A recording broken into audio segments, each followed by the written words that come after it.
Hey everyone, welcome to High Heels and Hay Bales, the podcast where polished meets practical, legal meets lifestyle, and debt meets dirt. I'm Kristen, your resident farm lady, keeping it real about motherhood, homesteading, and the funny side of figuring out life. And I'm Adrienne, aka the Ladylike Lawyer. I'm here to help you make sense of money, debt, and the legal stuff without boring you to tears. So kick off your boots or heels and let's get into it. Let's get into it. Well, welcome back to High Heels and Hay Bales there, Kristen. Listen, we had a whole different plan for this week's episode, but the news has been newsing and the world feels like one big giant you up text. Yeah. Well, today we're calling this one, What Fresh Chaos Is This? Because honestly, that's kind of the vibe right now. We're not turning this into a political podcast. No. We want to make sure everyone is aware of that. True. We are just two women with ADHD, tired bank accounts, and strong opinions on everything, including the price of eggs.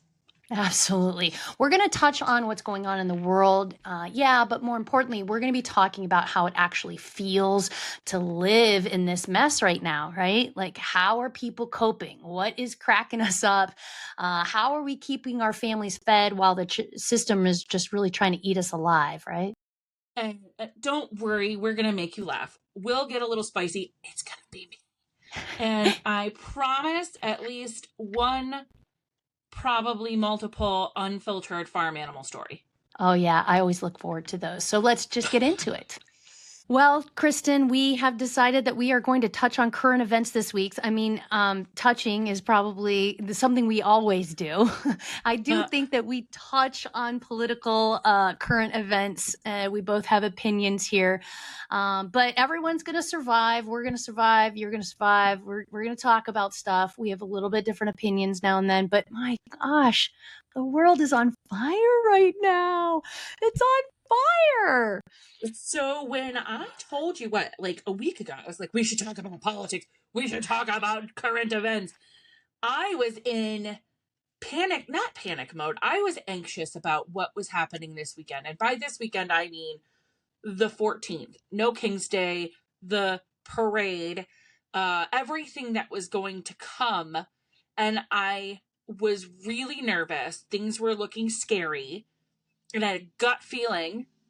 I don't know what happened to that gut feeling. And it started off a shit show. I mean, it continued a shit show. But one good thing happened out of it. The protests were incredible. And I calmed down a lot about it. So now doing it after the fact, probably smart. Because we know I'm a little overreactionary. Well, I don't know that you're overreactionary. I definitely would say that you're very dramatic and very reactionary. Yeah. Well, just a reminder, this is not a news podcast, right? We are not trying to start fights. We are really just trying to figure it out. And we're getting information from a lot of different sources and things look really, really scary. We went into that big weekend, that No Kings weekend, and there were a lot of things going on. You know, a plane had crashed in India. My husband was a pilot who crashed a plane, and he's fascinated with these things, oddly enough. So we had a plane... Morbid fascination. A plane crash that was very strange. You know, one person miraculously survived. I have friends who think that's a conspiracy theory, and they're not convinced that somebody survived. But we had that. We obviously had the parade that President Trump and the military, you know, so this combined thing. I really do think it ended up being for the Army, for the 250th anniversary of the Army. And I was really glad to see it unfold that way. I have family members who are military, who've been military, and I have tremendous love and respect for the Army. And I thought it was beautiful that we got to celebrate them. And I think they did get celebrated a little bit. They did. I will say, I did enjoy that. Not towards the military, because again, I have the utmost respect for the military. I have family and friends, dear loved ones that all have served or are serving. So this is not a diss to the military at all. I enjoyed seeing what I've heard through the grapevine was their own resistance. A little civil disobedience. Little civil disobedience. You could tell if you know, and other military veterans and members were like, oh yeah, there was some quiet protest going on there. And so I felt that was a fantastic thing that came out of it, because it was two purposes in a sense. I agree. And I will also go on to say that I actually, I did watch President Trump's speech, and it wasn't like him, he stayed on script. And I was really glad to see that, because he did take that opportunity to honor the military, and which is what that was all about. I will say that I saw that, and I was grateful that ended up being the outcome there. But yeah, I mean, it was a complicated day because, that was later in the day after we woke up to a congresswoman and her husband who had been killed, and the two people, congressman and his wife, or Senate Majority Leader or something. State Senate. Wisconsin. Yeah, Minnesota? I think she had been she'd been the highest ranking Democrat there. I think she'd been chair of the party and stuff like that. But to wake up to see what was going on there, that was very difficult, knowing what was happening the rest of the weekend, knowing that there were all these protests everywhere.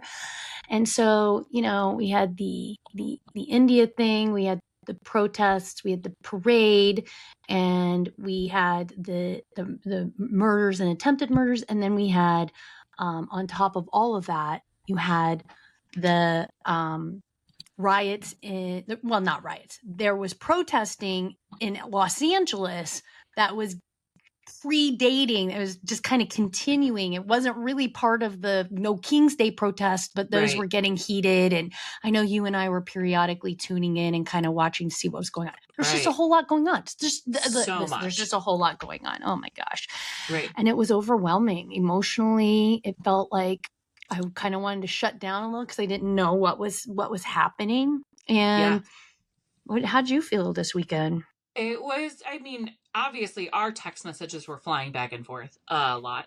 I wasn't sure how I was going to, when I woke up and heard about the shooting in Minnesota, I wasn't sure how I was going to approach it with my kids, because we were supposed to do our farmer's market, but it had gotten rained out. So instead of what our original plan was, we were just staying home and staying out of the rain. And I heard about the shootings from TikTok or something, and then you, and I couldn't decide how I wanted to approach the day.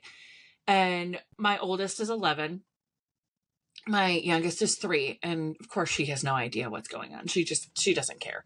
But I had to explain to my 11-year-old, this is what happened. This is what today is going to happen. The parade, the protests, we don't know what's going to happen. And I want to watch this, because this is a day of history. I remember watching TV when the O.J. Simpson car chase happened. Like, that's ingrained in my head. Right. And I was my daughter's age, I think. So I want my kids to...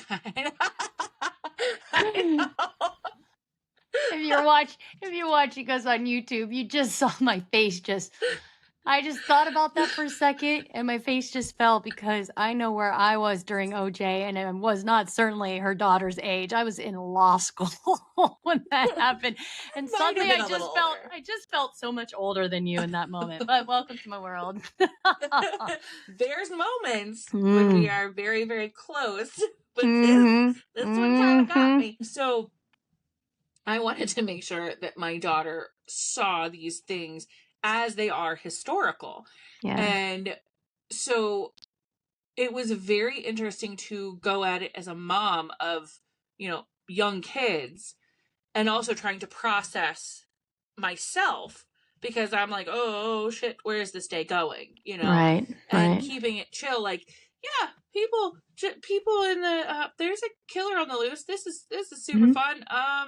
But hey, protests, they're not bad. oh shit, there was a shooting at a protest. Oh crap. Like, it was that all day long. And Yeah. instead of watching it constantly, I would check my phone, I'd reply to you, I'd set it down, I'd go get a cookie. I balanced it way better because I think I had to for the kids. You balanced it with cookies. I love I did. that. Yes. I balanced Yeah. it with beer. Yeah. No, Uh-huh. I definitely worked some food in there because there was some anxiety. Well, only because, you know, it's just really scary to not exactly know what's going to be going on in the world, you know? No matter where your politics lie, you know, we are all watching and concerned about kind of the fabric of what we've understood America to be. And you don't have to be on either side of the aisle to feel like, you know, this just doesn't seem like it's something that we've ever really experienced before. And it's scary. It's scary. There's no question about that. And then on top of all of that, then the Iran-Israel conflict now. Like, can we just have one freaking day where, like, the news cycle isn't constantly berating us? Because it's exhausting. Yeah, and let me stop here for a moment and say too that one of the problems is that the more news there is, the less attention we're able to give things, right? And you know,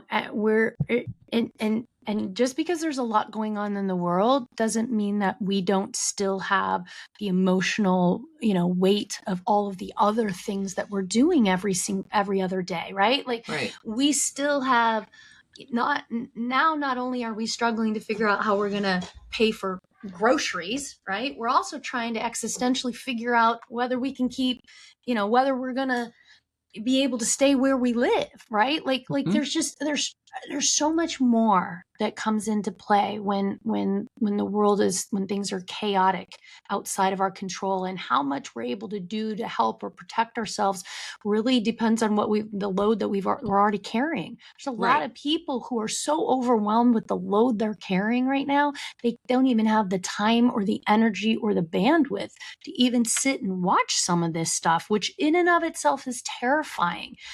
And I, you know, this is affecting moms. It affects, you know, it affects our mental health. It affects our communities. It affects our families.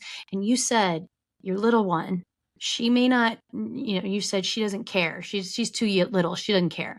And I would say to you, she may not care, but she's definitely feeling what's going on around you. She's feeling the energy. She's feeling the anxiety.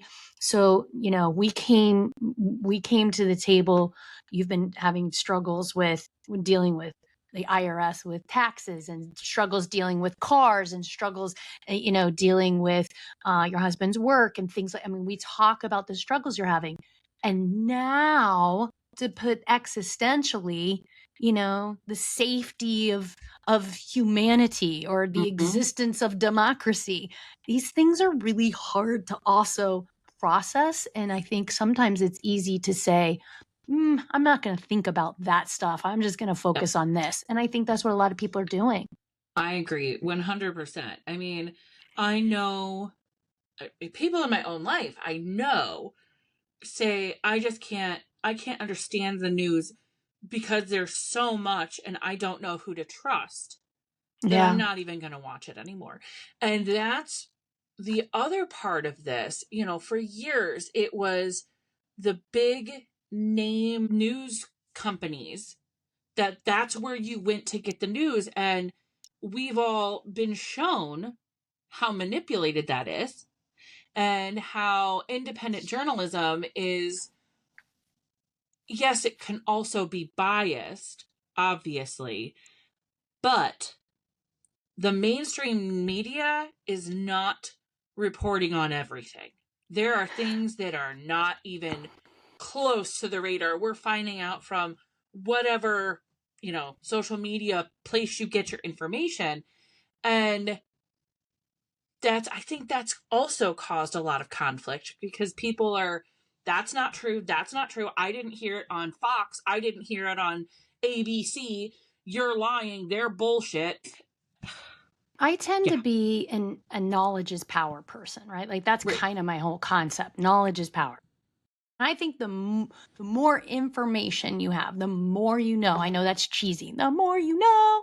Um, but I do believe that the more information you have, the better able you are to figure out what's generally true, right? Right. If you hear a pretty similar story coming from 4 different news sources, and the 5th one is wildly out of place, I'll go research. I'll go start to Google, try and figure out where that 5th one came up with this. But I also have the time to do that. Right.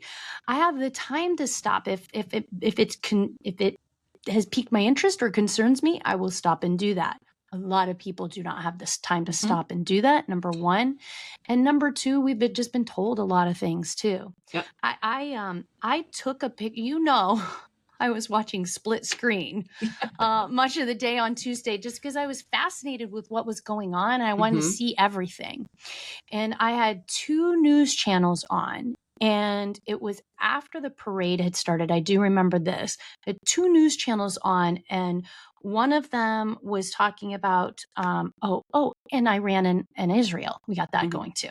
One of them was talking about the Iran, Israel, because the bombings were occurring in that moment. Like one had live on that, and then was cutting away in a different part to the parade. Right. And the other one was dealing with the protests and with the plane crash. Right. So I saw 4 different things on 2 channels, and I took a screenshot and I thought, you know what, I'm going to zip around and see what other news sources are reporting on. And I don't want to pick on Fox. I know a lot of people like it, but it's the one where, I went to that one just to kind of see what they were doing. And it was 100% the parade, right? And that's it. And I support our military. I support the Army. My uncle was in the Army. My cousin was in the Army. My grandfather was in the Army. No, I think my grandfather was in the Air Force. But I had a lot of family in the Army, and I do respect that. And I'm glad that they were there. But if that's the only channel you were watching, you definitely were not getting the same amount of information about what was going on between Israel and Iran. We were talking, they had specialists on as all these other things were going on. I get my news sources from a lot of weird places. Al Jazeera is one I go to a lot. Yes. BBC. Yes. I go to NPR. I mean, there's just I subscribe to the Atlantic. I have fancy, subscriptions. But it's a big picture kind of thing. You have to get, I don't trust CNN or MSNBC or NBC or ABC or CBS or Al Jazeera or BBC or NPR. I don't trust any of them independently. Exactly. But I do start to trust themes that start to arise that are familiar. And I understand that you can't even keep a conspiracy between 2 people most of the time, much less between big conglomerate groups. So to think that the mainstream media is all working together is crazy. Right. They're profit oriented. They want they want to report on the most salacious stuff so that you watch them. And so you have to be willing to go to all these sources. And my husband, we have Fox News on our channels periodically because we do want to know everything that's going on in the world. I'm willing to listen to everything. If you're only willing to listen to one source, then your worldview is going to be different than mine as a result. And I'll talk about it, and we can talk about what we see, but just limiting your purview to one view, I don't think is healthy. And I think that's important.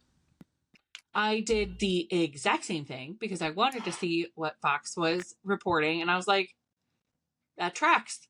Because I mean, obviously, I'm not going to poke all the bears right now. But but CNN was reporting stuff that was very predictable to them. The things that they were saying were very predictable for CNN. If I was a Fox watcher and I came over to CNN, I'd probably roll my eyes a little bit too, right? Absolutely. Like that's fair. That's a fair assessment. Yes. It's more information is better than less. That's my theory. I think that's 100% the way I look at it. And I try and teach my daughter the same thing. Like, she, oh, well, this website said that. Okay, did you research it? Like, Yeah. you have to make sure you know all of the pieces of the story, or as many as you can piece together, because that's the only way we're going to survive this. Yeah, I mean, the disinformation is very frustrating. There's just, I think, unfortunately, a lot of people came into age with social media. People who are older, let's say the boomers, right, and some Xers, they came into an era of social media. Having come from real life into social media, they think that social media is really a reflection of real life, right? Mm-hmm. They never understood, people who have dark, tendencies, or, Right. mass control over they don't understand. They never understood misinformation as a way to, undermine people. Right. And so we have parents and grandparents and stuff who are passing stuff around on Facebook and stuff that they just see and hear, and they're like, oh my God, that's horrible. And they've lost this ability to go look it up and check their sources and to make sure. Listen, I've done it too, right? We've all done it. Oh, yeah. But it's that nuanced recognition that what we see in social media is so very often not really real in reality. And I almost feel like our children, my 23-year-old son, your 11-year-old daughter, probably have a better advantage than us, because they already understand that half of what they see is fake, right? And our parents are still like, but they said it on Facebook, and Oh my God. and that's hurtful. And that It is. and there are other foreign entities who've used that against us. Okay, so after all of this, I was on TikTok scrolling, as I always do, and a video of what looked to be a North Korean reporter was talking about the parade and just torching the US. Now, here's the thing. I couldn't figure out if it was real or if it was fake. Yeah. And in the comment section, everybody's like, this is hilarious as well as awful. But do we know, is this real? And people that were like, they were trying to piece it together in the comments, and I'm like, holy hell, this is the problem. All of this is messy, and we, as the moms or the people in charge of the family, sort of, for the most part, have to field all of this stuff. I mean, I have to tell my husband what is going on, because he's the one that doesn't have time. Yeah. I do. He doesn't. So I have to tell him, and then he has to make the choice to go investigate a little further. Yeah. But I have to shield my family from all the crazy and make sure my kids understand, like, okay, this could be fake. This also could be real. We don't really know what's happening. I can sure hear the anxiety in your voice, and I know that people who are listening, regardless of where they fall in the political scale of things, I'm assuming people who are listening to us are probably in the middle. They probably left us if they're in the very right side. I consider myself to be fairly middle of the road for the most part, and you're clearly on the left. But I think a lot of people are in the middle. I really think a lot of people are in the middle. And when you're in the middle, it's, there's things that you want and things that you understand are not fair, not right to have, even if you could have them. And it's a general understanding that, we can't stop for every single issue, that it becomes really impossible to do that, but we got to try to do the best we can for the better of the group.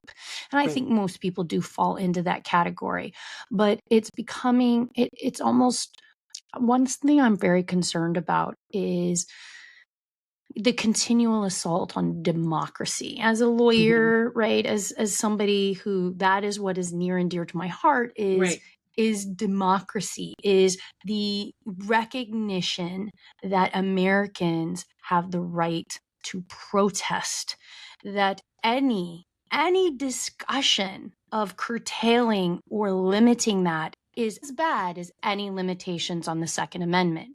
If we treated all of the other rights that we have with as much care and precision and money that we treat the right to bear arms, and you and I are both gun owners, so we are not opposed to bearing arms. Right. But it frustrates me to see that we are not valuing all of the rights enumerated to us under the Constitution. And that's where things kind of get confusing for me and a little scary from my perspective. Well, I agree 100%. I think that is where a lot of people are falling these days, because we're seeing, at the beginning, and I don't necessarily want to say just because of Trump, as much as it pains me to say that. There's a lot of factors that got us here. There's a lot of factors that got us here. I think a lot of people are finally coming to the realization that it is our democracy that is under attack.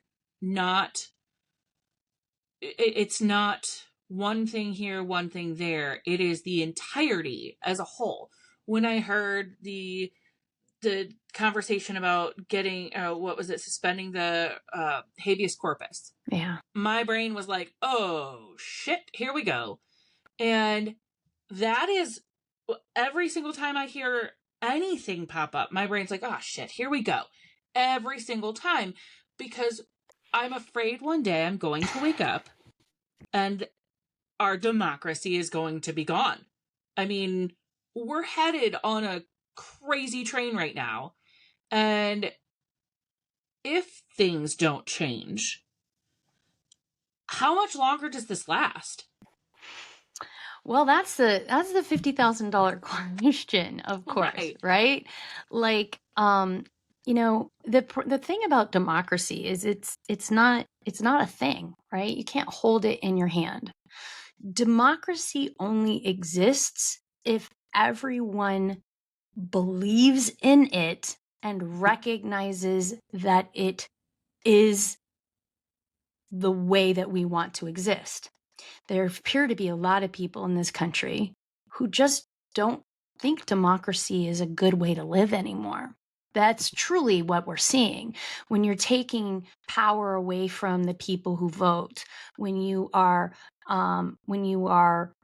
subverting votes, right? When you are, when you have a dramatic and contentious primary system.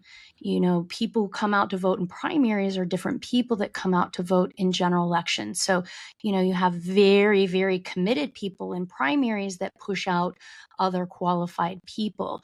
And we're getting to the point when you start to impact people's ability to vote, right? Like in Australia, you are registered to vote automatically the day you turn 18, and it's a requirement. Like you have to, like you have to go vote. It's a requirement because that's how your country exists, is by you telling it what you want to happen. And when people start to sit out of the process, and that's what I'm afraid is going to start to happen, you start to have large groups of people, when they don't vote, when they think that their vote won't count, won't matter, is irrelevant, not only do they not vote, but they start to exit the social system that you've got. And so they start to exist in their own financial system. They start to, that's how revolutions start, to be honest. And so I'm concerned because I'm a student of history. Right. And I understand, what happens when you start to take away fundamental rights from people. And it's the people at the bottom of the totem pole, it's the regular, average, everyday moms and dads who are suffering because their voice is so small. Right. And that's something that I just am concerned about as a general rule, just based on, going after individuals and companies. I mean, look, we've been dealing with these tariffs. You and I have done a lot of episodes on tariffs up until this point because they affect you more so than me. I mean, they're affecting your everyday ability to pay your bills, right? Is that fair? Yep. And then, so, we hear that, tariffs are being negotiated for certain countries, right? Certain places. If they're able to get a seat at the table and smile enough, they get things change, right? Well, we're also seeing that really in everything else that's happening. We're seeing this, for example, with the immigration stuff, right? I mean, that's a whole nother, right? That's a whole thing. But, when in the beginning it was, we're going to get rid of murderers and criminals, right? Yeah. And I think a lot of people voted for that. And now here we are, good people we know working in industries are getting plucked out and just shipped away. And that's terrifying, of course, but the question is, where might it end, and where's it going to end? Where does that end? And then you've got big companies who go knock on the White House's doors like, hey, can you exclude our industries? And then he excludes those industries.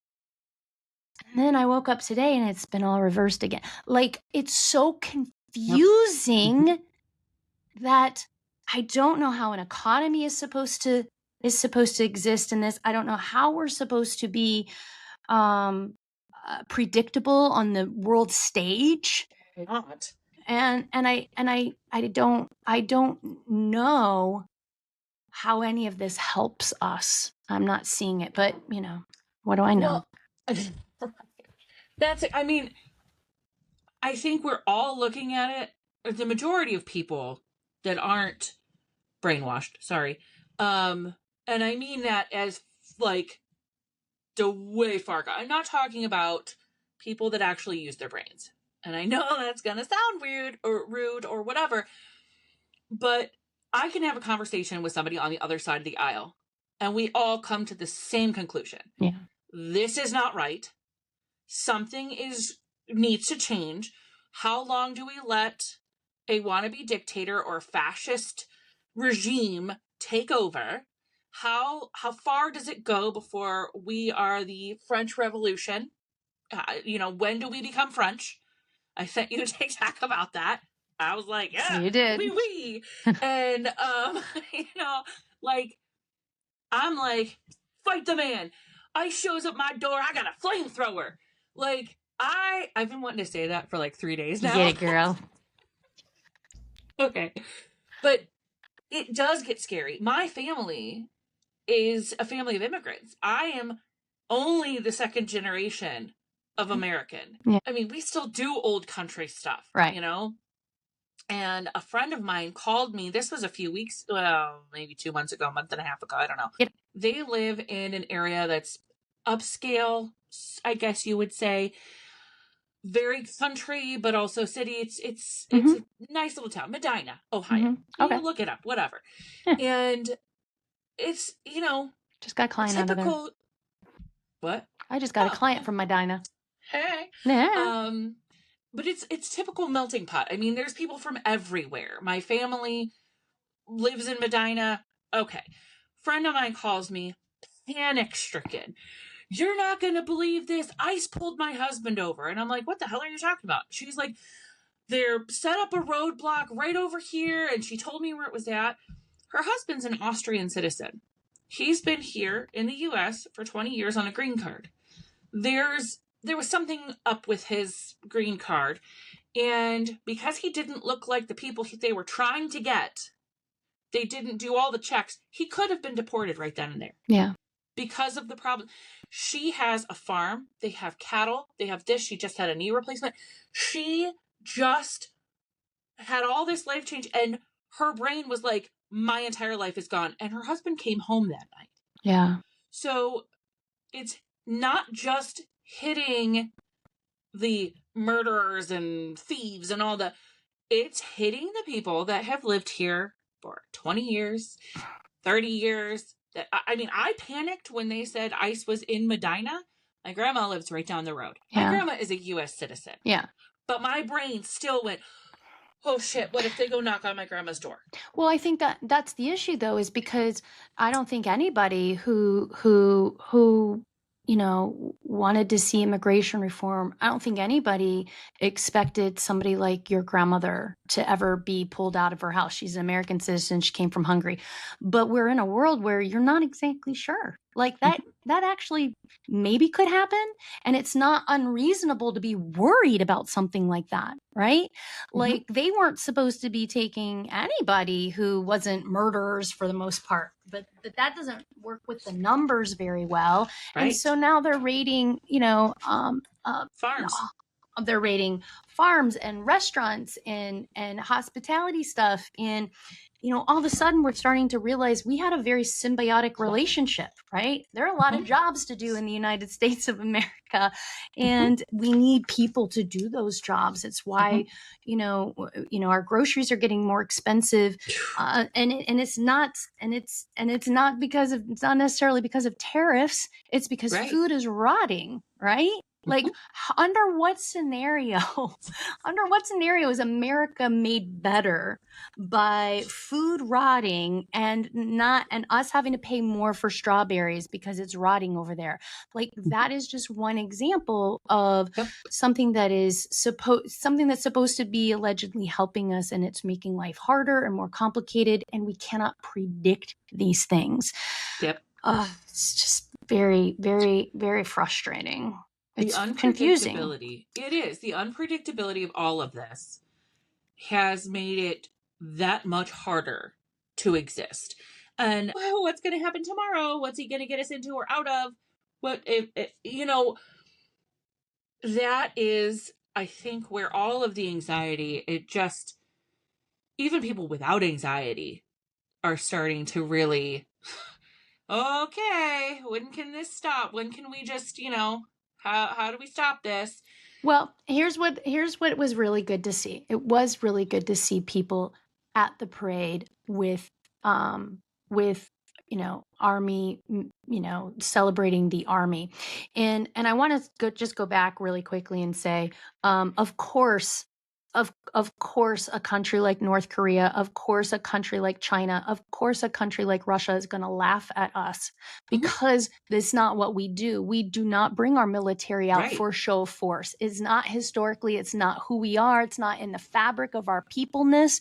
The countries that do that are authoritarian and fascist and controlling, and we are not. I would hope that they would laugh at us because we do not do that. Every single one of our parades is they parody us by doing what they do. What we do is a celebration, and it is respectful, and it is for the people, right? We the people. It's for we the people to celebrate. We don't have kings, and that was really what the whole point was. And again, I will say that there was a little bit of acknowledgement of that, but it was really good to see so many people who were exercising their First Amendment right. I will say that. And I know that if you're on the other side, those protests would have been frustrating for you to see, but they are a symbol of our American democracy in play. And I think that it's important for all of us to know, take temperature of what's going on in America. And if you don't know that there were over 11 million people around the United States on Saturday between the hours of 1 and 4, over 11 million people out taking to the streets, then you've missed out on something really big happening in America. And it is, it was definitely, as somebody in the middle, it felt good to see that there are other people in the middle who are not just, keeping their heads down and saying, I'm just going to keep my head down and just slide through this. It felt good to see people who understood how important the Constitution is. And I will say, I was very proud of my friends on the right side that showed up for the protest as well. Yeah. Because it wasn't just Yeah. one side. It wasn't just the middle. It was everyone. I think that's what Because- that was really, I started to notice that when I was seeing all the coverage, and that's what made me feel good. It made me feel like, Yes. like we do have more of a common denominator than maybe Mhm. we've thought up until this point. Maybe it felt like we were all moving in opposite directions. Right. And I have to say that it felt on Saturday, just watching the coverage, watching people come together after the murders, right? Mhm. Watching people really, watching all the commentary about Los Angeles and watching how, there were attempts to, try and keep it down and keep it de-escalating. It feels good to see that the world is accommodating our voice right now, because it doesn't Right. feel like we have a place for our voice. Right. We have to make our voices heard. I mean, that's it. That's part of this. That number, over 11 million people showing up is just fabulous for a million different reasons. But it was one thing that I came out of Saturday like, oh, maybe we aren't headed towards the end. Maybe the world isn't about to just explode in our faces. It gave me a peaceful feeling on a day that was pretty crazy. Yeah. So now, all right, we've talked about all this. Here's my question. Okay. When everything gets crazy like this, what is something that you do to like chill your mind? I'm not, not something anybody would think you would do, but just what's something that is kind of surprising do you do to de-escalate your anxiety or yourself, or you know what I mean? Oh yeah, I totally go shopping. Well, I totally go shouldn't have shopping. surprised me. I mean, what was I doing on Saturday? I was shopping. I bought a lot of new plants. I bought new plant holders. I bought plant food. I bought plant clippers, so I could clip my plants. I bought I spent money. I was stupid. I mean, like I did what you're not supposed to do, but I Right. did what people do. I Yeah. took comfort in that. I also drank wine. I drank some wine. Yeah, but those are my coping mechanisms: shopping and drinking wine or Blue Moon beer. I don't care. I'm not sure if I'm allowed to say it. They do not pay us for anything. No. I will just say that I love Blue Moon beer. I will drink it every freaking opportunity I have. I will bypass every other beer for Blue Moon. And so, to be honest with you, I calm down by drinking Blue Moon beer. Okay, I get that. Preferably while shopping. Right. Oh, all right. So, well, that doesn't surprise me. You're at all. not a big drinker. What do you do? What do you I'm do not. to get to regulate your system? Well, I was thinking about this as I was doing this earlier. I mow. Ah. Really, I don't know why. I've tried to, as I was mowing today, I was trying to figure out where did this stem from. I was crazy. But no, I will get on my lawnmower and I will just mow. Like I don't have kids screaming. I can't watch the news. I don't listen to things. It's just a really loud sound in my ears. And I just watch nature, and like, it just totally chills me out. And I couldn't do it on Saturday.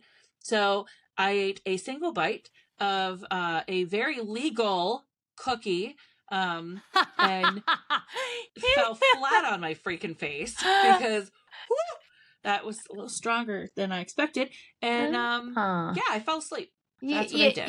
You had a little nibble of a little edible, little mommy's helpers, I think is what they're calling it now. Yes. Now that it's legal in most states in some form. Well, good for you, Kristen. I am going to support the medicinal use of that product for you. I do think that it is refreshing that the cannabis laws have been changed in many states, which are allowing a lot of people to cope a little bit differently with the chaos that we're seeing. So, hats off to everybody who is able to enjoy that safely and responsibly, of course. Yes. Also, know the freaking dosage, because what you can handle. My husband watched me do it. I took a bite, like literal bite, tiny freaking bite. And I was like, oh, this is pretty nice.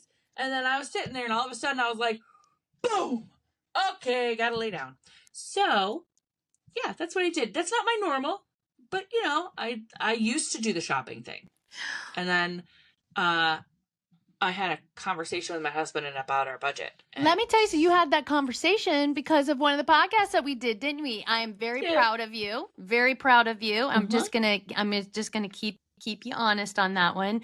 And and this is a reminder, I'm gonna be checking in with you about your budget moving forward as on a regular basis. I know all of our listeners want to know.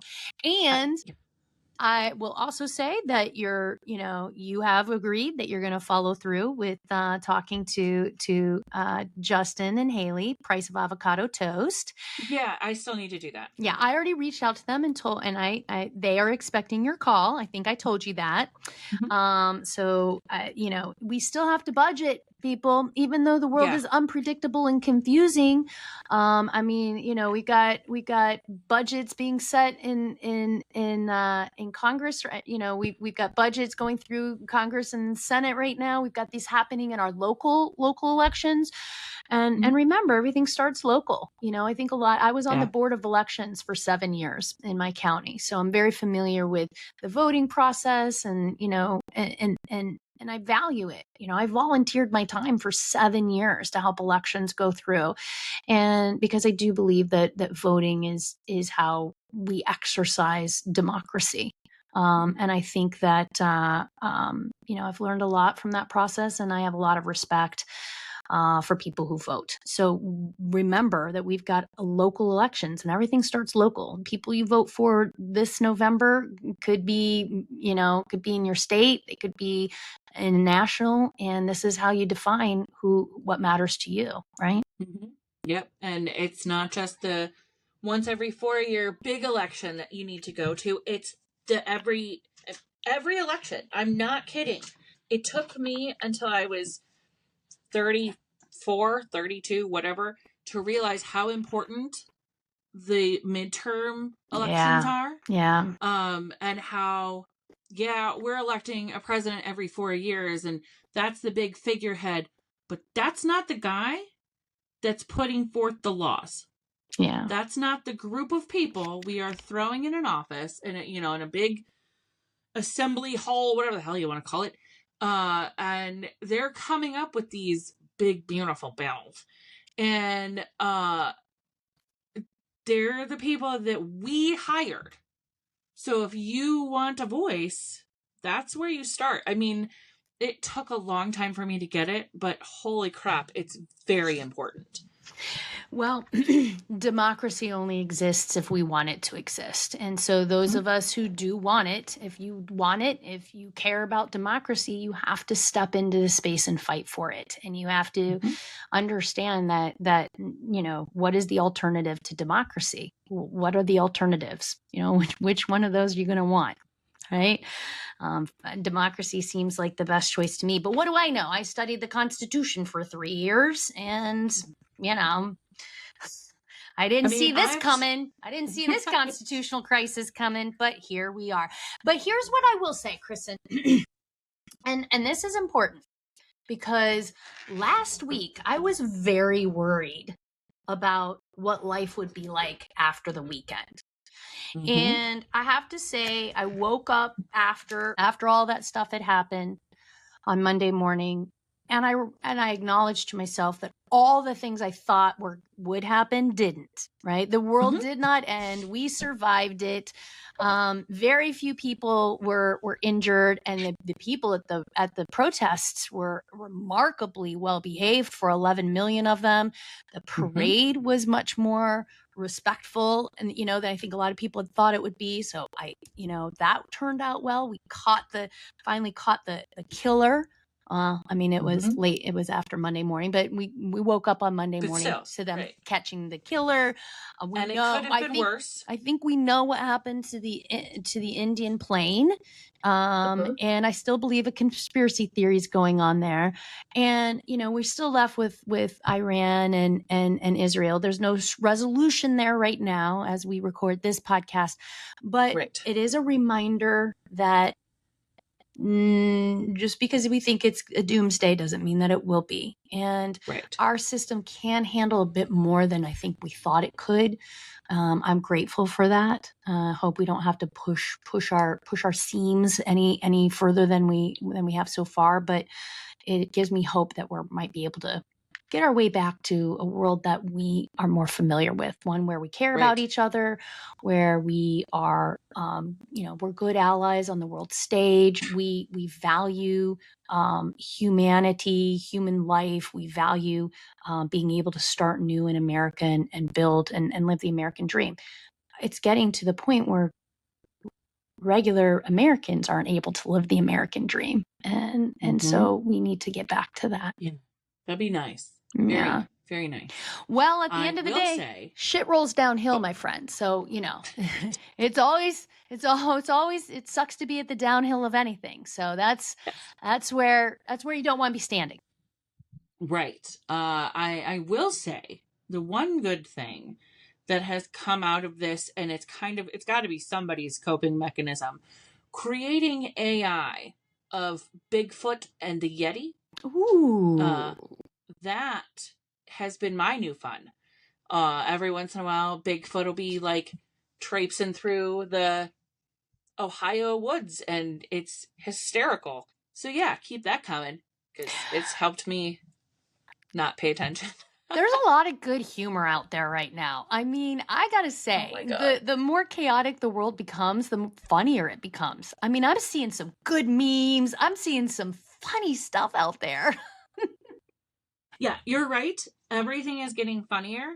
That is an American coping mechanism, if I've ever heard it. Amen, sister. We will turn anything into a joke. Dark humor is like my go-to. Amen. It's bad. I know. I think that's why we're friends, though. We send the most ridiculous stuff back and forth to each other. Our audience would never be prepared to see the kind of stuff that we send back and forth to each other. But Correct. Yeah. And the fact that we will go through our own sticker collections because we're grown-ass women with sticker collections and share the stickers we have on things. I find that to be quite hilarious. Yeah, I got out all my stickers and I was showing. In fact, they're right here. Like this one is a brain and a guy it's like, hey, you dropped this, right? Just these stupid things. Yeah. That's some of the less controversial stuff we said back in. You're doing little raccoon. You're doing great, bitch. You're doing great, bitch. You are. I need to get some more stickers. Burnt out, but fantastic. Burnt out or optimistic. I have hell. I have stickers. I have hell. Admit one. I have that one. I have so many stickers for you. It's not even funny. Like, I have a collection of things for Adrienne. Yes. Mm-hmm. My anxiety is chronic, but this ass is iconic. It's a peach. Yeah, you get it. Anyway, listen. These are a little light, but I'm telling you, we can go pretty naughty sometimes because that's the kind of humor we have. Our followers to this is my request for this week. I would like our followers to send us photos of some of their favorite stickers that I mean, everybody's using stickers to cope in some way, right? It's Absolutely. in coloring books. These are all, I've got coloring pens right here, and my coloring books are out of reach, but they're right over there. And you even give me some sometimes. Yeah. That's also in my collection of things to give, Adrienne. I want to see people's stickers, and I want to know how you're coping with current events. What do? You know, are you coloring? Are you using stickers? Are you sending funny memes? Are you writing a manifesto? Like, what are you doing? I want to know what you're doing to get through the complicated times. I want to know how you guys do it. Are you buying more animals? And here is your unfiltered animal story that I promised you. Oh, that's right. The other day, I was perusing, as one does, and came across the farm that I got 2 of my pigs. And he has a bunch of baby pigs. One is a pure, solid white pig. When was this? The other day. Have you told me about this? No, I haven't. I totally thought we were going to be talking about something else. I did not know you have new pigs. Oh my God. And for you to not. I didn't get him. Okay. I could have, but I would have had to drive to Coshocton. And I didn't really want to do that. Coshocton is away. Coshocton from your place is a good 2.5 hours. It's like almost 2 hours. Okay. I almost peed my pants last time I drove down there for the last pig. It's a long trip. You got to be committed. You got to want that pig. I was very committed, and I was committed, and I almost drove to this pig, but then I had to do some math. If I got this one, I was going to need to get another female, and if I got another female, I was going to have another pet. Like, I did the smart thing and didn't do it. 20 minutes later, he posted baby emus. I was just about to congratulate you for showing some restraint, Kristen. And it is very clear to me that now we have to talk about why you shouldn't have emus. Well, I stopped myself because I don't have a 6-foot fence. But I could very easily, by the time they needed a 6-foot fence, create a 6-foot fence. So it's still on the possibility. It's in the realm of possibility. Okay. Probably not. But there is a slight chance that by the end of June, I will have some new animal, be it pigs or large fowl. I don't even know if they're fowl. I don't know. But also they scare me, so maybe not. Well, I mean, I would just like to point out that I went out on a limb too. I mean, like this, I did something I should not have done. I also have done something I really should not have done in an attempt to try to navigate and regulate my nervous system. That is right. I bought a fiddle leaf fig. I did. They're little bitches, and they don't like to grow. It is the most persnickety plant on the face of the earth. And they're sassy, and they're finicky, and they'll die very easily. But I took on that challenge. I took on that challenge. And those people who are listening to me, who are plant people, this is my first fiddle leaf fig. I've never gotten one because they're so sassy and so persnickety. But that is the kind of energy that I had. I marched out and got one, just like you are going to march out and get that emu that I'm going to laugh at you about. At least my indulgence, I can euthanize mine without feeling bad. I can say sayonara to my fiddle leaf fig, and I am ready to pull the plug if I need to. My sister and I walked through this. She's like, if you get a fiddle leaf fig, you need to be ready to pull the plug. I'm like, I am. That's my coping mechanism. I told you when I went out and bought plants. Well, I would like to hear what our listeners have on stickers, and I want to hear what your coping mechanisms are. Mine are plants, coloring, and drinking Blue Moon. Kristen's is pigs, emus, chasing chickens around the yard, and and mowing. So we'd like and to complaining. And well, yeah, that's a given. Yeah. So we're not political analysts. I hope everybody understands that. We're just kind of nervously navigating the world as we see it today. We're just trying to get groceries and exist and come on the other side with a democracy still intact. So that's what we're doing here. We'll get back to talking about money again soon, because that really always We don't have any. Yeah, well, that's just basic. I don't think anybody else does either. So until next week, I guess we'll talk about all the money nobody has then too. Yeah, I think that's a good idea. All right. All right. Have a good one, Kristen. You too.